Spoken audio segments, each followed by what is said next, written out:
지난번 제가 장동혁 대표 미국 방문 사진 보고 이른바 뒤통수 외교 얘기했잖아요. 근데 알고 보니까 뒤통수 외교 이슈보다 큰 게 난리 났네요, 지금. 그때 보여드렸던 차관보 뒤통수라는 사진 여러분 기억나시죠? 사진 파일명이 국무부 차관보 면담이었고 설명도 차관보급 인사가 만났다라고 했는데요. 그런데 미국 국무부에 물어보니까 차관보가 아니었다는 거예요. 알고 보니 공공외교 차관의 비서실장인 게빈 왁스였어요. 자, 여기서 중요한 게 차관보냐 비서실장이냐 이 직급표를 우리가 보자는 게 아니에요. 정치에서 신뢰가 얼마나 중요한지 보자는 거죠. 장동혁 대표 측에서 빈손으로 돌아와서는 그 빈손을 금손처럼 포장하려다가 걸리고 말았다는 거죠. 이건 진짜 치명적이에요. 국민은 정치인의 외교 성과보다 자신의 업적을 부풀리는 태도에 더 큰 실망을 하기 마련이기 때문이죠. 여기는 보수를 위한 채널도 아니고요. 진보를 위한 채널도 아닙니다. 그냥 우리 정치를 균형 잡힌 시각으로 제대로 보자는 채널이죠. 빨간색이냐 파란색이냐 진보냐 보수냐 이런 거로 세상 보는 거 지겨우시던 분들 이제부터 저희 채널을 구독하시고 놀러 와주시면 됩니다. 자, 그러면 지금부터 고고고. 오늘은 장동혁 대표의 미국 방문 논란을 웃긴 사진 하나로 소비하지 않으려고 해요. 근데 뒷모습 사진 물론 웃기긴 했어요. 정치인이 미국까지 가서 성과라고 내놓은 대표적인 사진이었죠. 근데 상대 얼굴은 안 보이고 뒤통수만 보이면 시청자 입장에서는 당연히 한마디가 나오겠죠. 아니 이게 외교 성과야 몰래카메라야. 근데 진짜 봐야 할 건 이 다음이죠. 이 사진이 왜 나왔는지, 이 사진을 왜 이런 방법으로 설명했는지, 이 설명이 왜 지금 와서 또 다시 무너졌는지 우린 이거를 보자는 거죠. 국민의 입장에서 지금 제일 중요한 게 뭡니까? 지방선거예요. 시간도 별로 안 남았죠. 이럴 때 야당 대표가 해야 할 일은 간단해요. 흩어진 지지층을 묶고 후보들을 살리고 선거 메시지를 정리해야 하는 거죠. 쉽게 말해서 집안에 불이 났으면 일단 물부터 뿌려야죠. 근데 갑자기 장동혁 대표가 미국으로 갑니다. 물론 미국 중요하죠. 한미 동맹 중요해요. 근데 정치는 여러분도 아시다시피 타이밍이죠. 결혼식장에 가야 할 시간에 혼자 등산복 입고 북한산 올라가면 등산이 나쁜 게 아니라 타이밍이 애매한 거죠. 지방선거 40여일 남겨두고 당 지지율은 바닥을 향해 가고 있는데 대표가 미국에 가서 고위급 인사 만났다고 홍보한다? 그러면 당연히 사람들은 묻게 되죠. 그래서 뭐가 달라졌는데요, 이게. 이 질문에 답을 못하면 방민의 성과가 아니라 부담이 돼요. 그리고 여기서 더 큰 문제가 터진 거죠. 처음엔 사진이 나왔어요. 상대 얼굴은 안 보이고 뒷모습만 보여요. 그래도 여기까지는 우리가 그럴 수 있다고 쳐봅시다.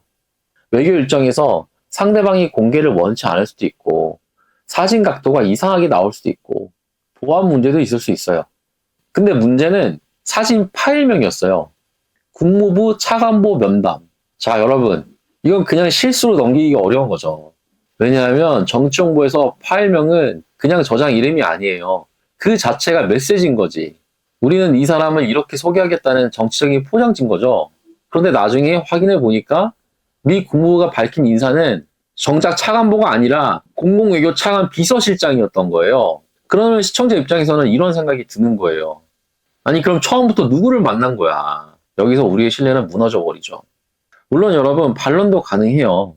차관보급이라고 볼 수도 있는 거 아니냐. 미국 관료 체계가 한국하고 다르지 않냐. 직함 하나 가지고 너무 물고 늘어지는 거 아니냐. 네, 일리는 있어요. 저도 직함표 하나 놓고 무슨 미국 공무원 조직도 암기 대회 하자는 게 아니에요. 근데 이 사안의 핵심은 직급 그 자체가 아니죠. 정치적 설명의 일관성이에요. 처음에는 차관보 면담처럼 홍보됐고 논란이 커지니까 차관보급이라고 바뀌었고 미국 정부의 강력한 요청 때문에 신원 확인이 어렵다 했어요. 근데 언론이 미 국무부에 직접 물어보니까 이름과 직함이 나와버린 거죠. 이러면 국민은 직급을 따지는 게 아니라 이 태도를 보려고 하는 거예요. 왜 처음부터 정확히 말하지 않았냐. 이 질문이 생기는 순간 정치인은 방어가 어려워지는 거죠. 정치에서 신뢰는 크게 무너지는 게 아니에요.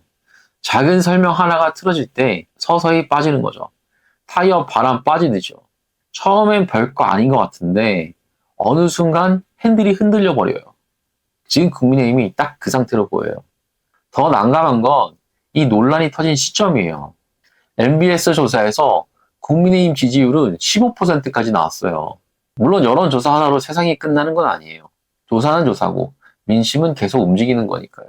근데 문제는 방향이에요. 선거를 앞둔 정당은 지지율이 낮아도 그래도 뭉치고 있다는 신호를 줘야 되죠. 근데 지금 국민의힘 상황은 뭉치는 신호보다 각자 살 길 찾는 신호가 더 크게 보여요. 대표는 미국 방문 논란에 휘말리고 당 안에서는 지도부 책임론이 나오고 있고 공천 문제로 서울시당과 중앙당이 부딪히고 후보들은 중앙당과 거리를 두려고 해요. 이게 왜 위험하냐. 정당은 선거 때 하나의 배처럼 보여야 하죠. 근데 지금은 배가 앞으로 가는 게 아니라 선원들이 서로 구명조끼 위치부터 확인하는 분위기예요. 이러면 기강을 잡겠다고 소리쳐도 별 효과가 없어요. 왜냐하면 기강은 명령으로 잡히는 게 아니라 승리 가능성으로 잡히기도 하거든요. 이기는 배에서는 사람들이 줄을 서요. 근데 지는 배에서는 사람들이 출구를 찾기 마련이죠. 이게 슬프지만 우리 정치의 냉정한 현실이에요. 근데 장동혁 대표는 해당 행위를 한 후보자는 즉시 교체하겠다고 했어요. 선거 앞두고 내부 분열하면 안 되죠. 후보가 당 지도부를 계속 공격하면 선거 전체가 흔들릴 수가 있어요. 정당에는 최소한의 질서가 있어야 하죠. 근데 문제는 지금 후보들이나 당원들이 묻고 있는 질문이 단순히 지도부가 싫다가 아니라는 거예요. 이 지도부로 선거를 치를 수 있느냐? 이 본질적인 질문이죠. 이 질문을 해당 행위로만 몰면 문제가 해결되는 게 아니라 오히려 더 커져요. 왜냐하면 책임론을 막기 위해 기강을 말하는 순간 사람들은 보통 이렇게 느끼죠. 아, 책임은 안 지고 입만 막으려는구나. 이 인식이 생기면 대표의 말은 명령이 아니라 소음이 돼버리는 거죠. 정치에서 제일 무서운 게 이건 것 같아요. 여기서 우리가 봐야 할 핵심이 있어요. 이게 어떻게 보면 한국 정치의 낡은 습관이란 거죠. 성과가 없으면 성과처럼 보이게 만든다. 내용이 약하면 사진을 세게 만든다. 만난 사람이 애매하면 직함을 크게 부른다. 문제가 생기면 해명이 아니라 표현을 바꾼다. 그러다가 더 꼬이면 공격하는 사람들이 문제다로 간다. 이 패턴 어디서 많이 보지 않았습니까, 여러분? 진보든 보수든 똑같아요. 권력이든 야당이든 똑같죠. 처음부터 정확히 말했으면 하루짜리 논란으로 끝날 일을 괜히 부풀리고 포장했다가 신뢰 문제로 키워버리는 거예요. 정치에서 어떤 부분에서 포장은 필요하기도 하겠죠. 근데 포장이 내용보다 커지는 순간 이건 홍보가 아니라 리스크가 돼버리는 거예요. 이번 논란이 더 뼈아픈 이유는 장동혁 대표가 지금 해야 할 일이 바로 신뢰 회복이었기 때문이죠. 여러분, 국민의힘 지지층은 지금 흔들리고 있어요. 일부는 윤석열 전 대통령 문제를 두고 흔들리고, 일부는 한동훈 전 대표 문제를 두고 흔들리고, 일부는 공천 문제로 흔들리고, 일부는 그냥 지쳐서 멀어지고 있어요. 이럴 때 대표가 해야 할 일은 내가 누구를 만났다가 아니에요. 우리가 어디로 가겠다죠. 근데 지금 국민의힘은 방향보다 설명이 앞서고 있어요. 비전보다 해명이 길어지고 있죠. 이게 어떻게 보면 선거에서 제일 안 좋은 그림이죠. 선거는 원래 미래를 약속하는 싸움이에요. 근데 자꾸 과거 일정 해명에 묶이면 미래를 말할 시간이 사라지죠. 유권자는 냉정해요. 한두 번은 봐주는 거죠. 근데 계속 해명만 하면 속으로 이렇게 생각하게 되겠죠. 아, 저 당은 지금 선거를 하는 게 아니라 수습을 하고 있구나. 이 인식이 찍히면 판은 더 어려워지겠죠. 뒤통수 논란은 사진 한 장의 문제가 아니에요. 이건 장동혁 지도부의 현재 상태를 보여주는 상징적인 사건인 거죠. 이걸 통해서 우리가 알다시피 정치적 타이밍이 흔들려 버렸고요. 지방선거 앞두고 국내 현장을 지켜야 할 때 미국 일정이 더 커져 버렸어요. 또 여러분, 성과 설명이 흔들려 버린 거죠. 차가 뭐냐, 차관복급이냐, 비서실장이냐, 이 설명이 흔들리면서 방미의 실질 성과까지 의심받게 돼버린 거죠. 결정적으로 리더십 대응이 흔들려 버린 거죠. 지지율이 떨어지고 내부 비판이 커지는 상황에서 책임보다 기강을 먼저 말했어요. 이 세 가지가 겹쳐버리면 사람들은 단순히 실수했다라고 보지 않아요. 물론 장동혁 대표 입장에서는 억울할 수 있어요. 미국 가서 나름대로 노력했다. 한국 상황을 설명하려고 했다. 외교 관계상 다 공개하기 어려운 부분도 있었다. 이 말도 어느 정도는 이해할 수가 있어요. 정치인이 해외 나가면 공개 못하는 일정도 있고 만남의 급을 일일이 다 설명하기 어려운 경우도 있어요. 그럴수록 더 정확해야죠. 공개하기 어렵다면 처음부터 과하게 홍보하지 말았어야 해요. 직함을 밝히기 어렵다면 차관별 면담처럼 보이는 표현을 쓰지 말았어야 해요. 성과가 민감하다면 사진보다 메시지를 먼저 정리했어야 되죠. 정치에서 애매한 걸 크게 포장하면 처음엔 그럴듯해 보입니다. 근데 확인이 들어오면 그 포장지는 찢어지기 마련이죠.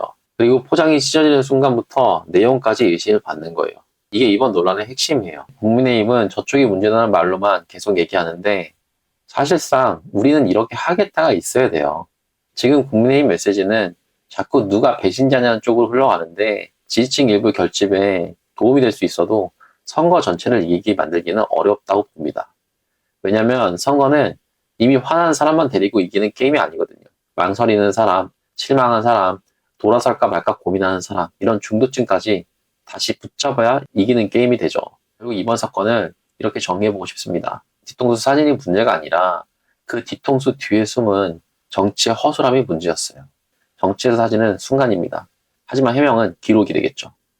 사진은 묻고 넘길 수 있어요. 근데 해명이 틀어지면 이건 신뢰를 실추시키는 일이 되죠. 이 신뢰가 이렇게 무너져 버리면 선거까지 큰 영향을 끼치겠죠. 여러분 어떻게 보세요? 장동혁 대표의 미국 방문 정말 필요한 외교 일정이었다고 보세요? 아니면 지방선거를 앞둔 상황에서 정무 감각이 부족했던 일정이었다고 보세요? 댓글로 여러분의 생각을 편하게 남겨주세요. 이 영상이 단순히 진영 싸움이 아니라 정치를 조금 더 제대로 보는 데 도움이 됐다면 이 영상을 주변에 널리 공유 부탁드리겠습니다. 제가 생각하는 바른 정치는 색깔에 얽매이는 게 아닌 제대로 된 공평한 기준, 이걸 우리가 어떻게 만드냐입니다. 빨간색이든 파란색이든 누가 했냐보다 무엇을 했고 어떻게 설명했고 책임을 어떻게 졌는지를 균형 잡힌 기준으로 우리가 봐야 된다고 생각해요. 지금까지 김민수의 바른정치연구소였습니다. 감사합니다, 여러분.